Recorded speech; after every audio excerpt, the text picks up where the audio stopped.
ESTC 6010, Unlocking Thematic Learning. What is thematic learning?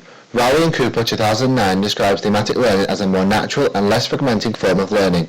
It allows literacy to grow progressively with links to all subjects, allowing learning to be in context and well-rounded. Gardner in 1999 explains that the brain learns best and retains most when the person is active and learning through exploring while questioning that furthers learning. Thematic learning allows for more subject-based learning rather than learning in different allocated subjects.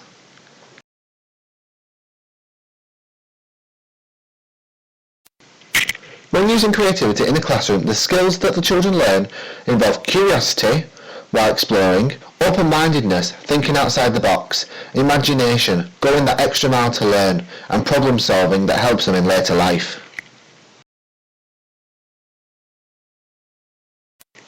When using a thematic learning approach, the children will have fun while they are learning, be more actively involved in the planning and assessing process, will develop skills more quickly as each one is connected to and reinforced by other subjects, more confident and better motivated, and children present fewer disciplinary problems. When children are learning in the classroom, it is important they have learning in context so they can see the value and understand what it means to learn. This would mean problem solving in context so they can see exactly what they are learning and why. When children are taught creatively, their imagination runs wild. They can see other strategies to solving a problem that they wouldn't have dreamed about before. Without them, they will just give up or ask for help when they have the potential to learn themselves. With worksheets, they are only taught one way to solve a problem. That is not the best way for children to learn. Of course, with any learning process, there are downsides. This is more to do with the curriculum and the teachers themselves. Teachers feel pressures from above to have learning outcomes and to be able to prove that the children are learning easily and effectively.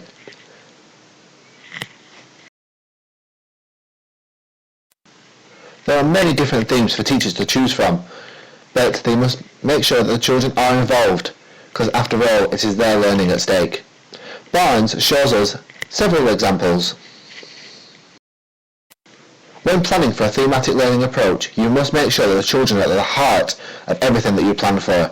They need to be motivated and will enjoy what they are learning, have clear objectives and outcomes, make sure the children are able to choose activities that suit them and further their learning.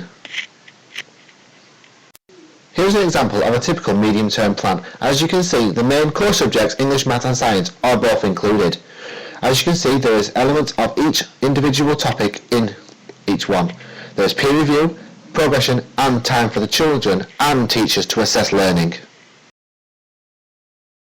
When assessing children, it is important that you include the parents and the children in the planning process. After all, the parents see their children far more times than teachers do. They know what the children do in and outside of the classroom. This is why they should be included in the assessment and planning process. When using a thematic approach, it is hard to assess children in English and Science and Maths all in the same topic. Do you look at the science understanding and knowledge, the mathematical equations and understanding, or do you look at the grammar punctuation that comes with a typical English lesson? It is all at the teacher's discretion. As discussed previously, the national curriculum shows learning as segregated subjects. However, more creative subjects like art, design, technology and ICT can all be incorporated into English, Maths and Science.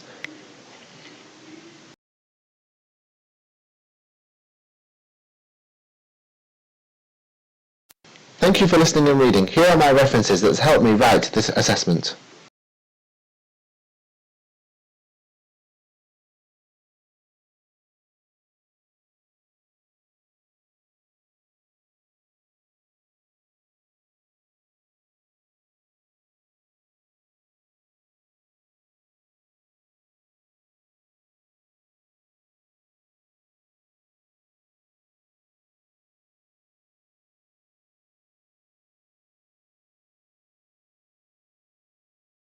Created using Powtoon.